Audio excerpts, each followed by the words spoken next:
বন্ধুরা আজকের ভিডিও থেকে আমাদের সবার অনেক কিছু শেখার আছে। সর্বদা কেন কোয়ালিটি কোয়ান্টিটি যতই হোক তার ওপর ভারী পড়ে। চীনের সাথেও ঠিক এমনটাই হয়েছে।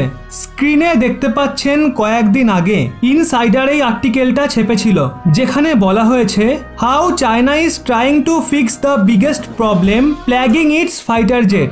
মানে চীন তার সবচেয়ে বড় সমস্যাকে সমাধান করার চেষ্টা করছে, যেই সমস্যা চীনের বায়ুসেনাকে ডুবিয়ে দিচ্ছে। আর এই সমস্যাটা চীনের এক্সপার্টরাও স্বয়ং স্বীকার করেন যে যদি এই সমস্যার সমাধান না হয় তাহলে পুরো চীনা বায়ুসেনা শেষ হয়ে যাবে। আর চীনের জন্য এর থেকেও বড় টেনশন হলো সেই সমস্যার সমাধান হওয়ার সম্ভাবনা মাত্র 1% রয়েছে। 99%ই সমাধান না হওয়ার সম্ভাবনা রয়েছে। আর এই ভিডিওতে আপনাদের সেটাও বলবো যে কেন সমাধান হবে না। তাহলে এখন আপনারা বলতেই পারেন, যদি এই সমস্যার সমাধান হওয়ার চান্সই না থাকে তাহলে চীন কেন এর পেছনে পড়ে আছে? এর কারণ হলো চীনের কাছে আর অন্য কোনো অপশানই বেছে নেই। পুরো বিষয়টা বিস্তারিত জেনে নিই। এর সূত্রপাত হয়েছিল আজ থেকে প্রায় 35 বছর আগে। 35 বছর আগে চীনের কাছে বায়ুসেনা প্রায় নায়ের বরাবর ছিল।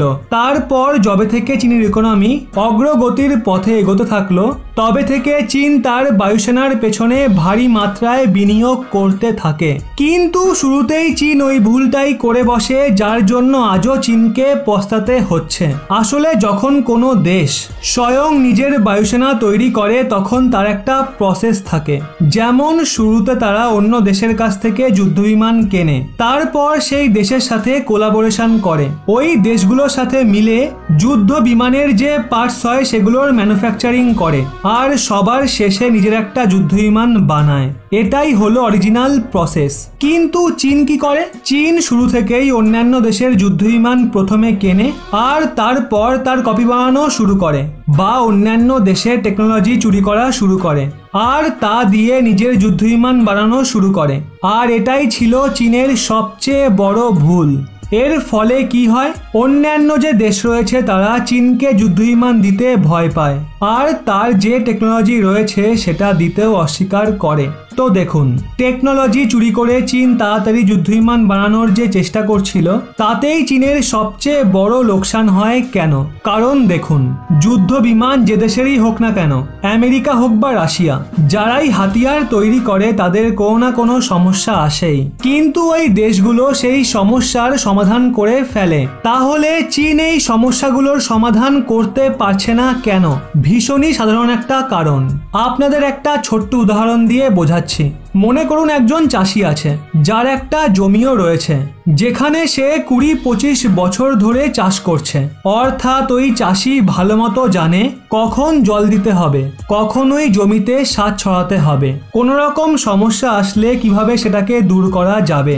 ধরুন যদি ওই ফসল খারাপ হতে শুরু করে, হলুদ হয়ে যায়, তখন সেখানে কোন সার দিতে হবে সেটা একমাত্র ওই চাষি ভালো মতো জানে।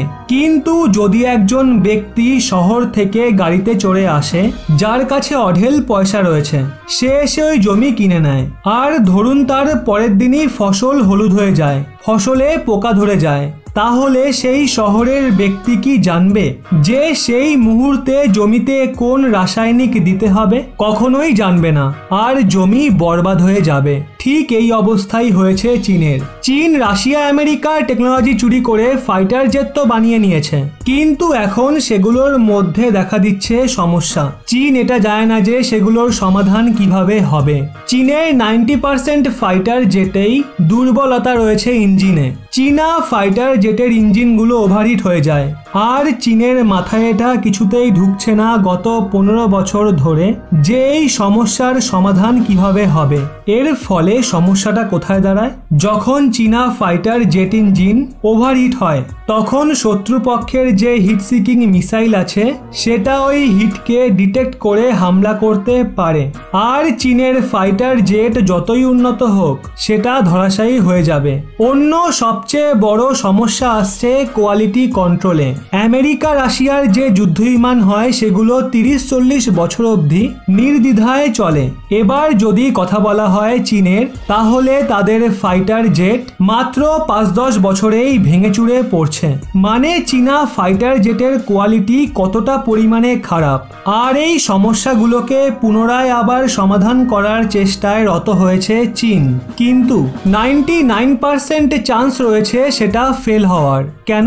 সবার প্রথমে তো রাশিয়া বারণই করে দিয়েছে চীনের কোনো রকম ইঞ্জিন টেকনোলজিতে কোলাবোরেশন করার, আর বিনা কোলাবোরেশনে চীন সেটা সমাধানও করতে পারবে না। আমেরিকা তো কোনো রকম সাপোর্টই করবে না।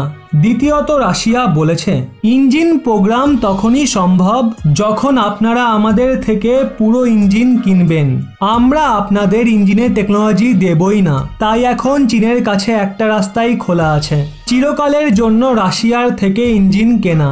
চীনের স্বয়ং ইঞ্জিন বানানোর চান্স কেবল 1%ই রয়েছে। আর দেখুন, যে টেকনোলজি থাকে, যে ফাইটার জেট থাকে, সেটা বানানোর জন্য পয়সাই আসল না। যদি পয়সাই সবকিছু হতো তাহলে সব জিনিসই আমেরিকার কাছে থাকতো, রাশিয়ার কাছে কিছুই থাকতো না। এই সব কিছুর জন্য আসল দরকার দক্ষতা, যেটা আমেরিকার কাছে আছে, রাশিয়ার কাছে আছে, ভারত আর ফ্রান্সের কাছে আছে। আর এই জন্যই আমাদের ভারতীয় বায়ুসেনার ওপর গর্ববোধ হয়। ভারত কখনোই কোয়ালিটি নিয়ে কোনো রকম কম্প্রোমাইজ করে না, তাই আমদানি হোক বা নিজেদের বানানো হোক, ভারত সর্বদাই বেস্ট কোয়ালিটিকে প্রেফার করে। ভারত কোয়ালিটি কন্ট্রোলকে ভালো মতো ম্যানেজ করতে পারে। তাই ভারতীয় বায়ুসেনা তাদের অ্যামকা প্রোগ্রাম নিয়ে একটা লিমিট নির্ধারণ করেছে। তারা নিজেদের ইঞ্জিনও বানাচ্ছে, তারই সাথে ব্রিটেনের সঙ্গে মিলেও ইঞ্জিন বানাচ্ছে, যেগুলোর কোয়ালিটি বেটার হবে। এবার এই পুরো বিষয়টা নিয়ে আপনার কি অভিমত তা অবশ্যই নিচে কমেন্টে জানান।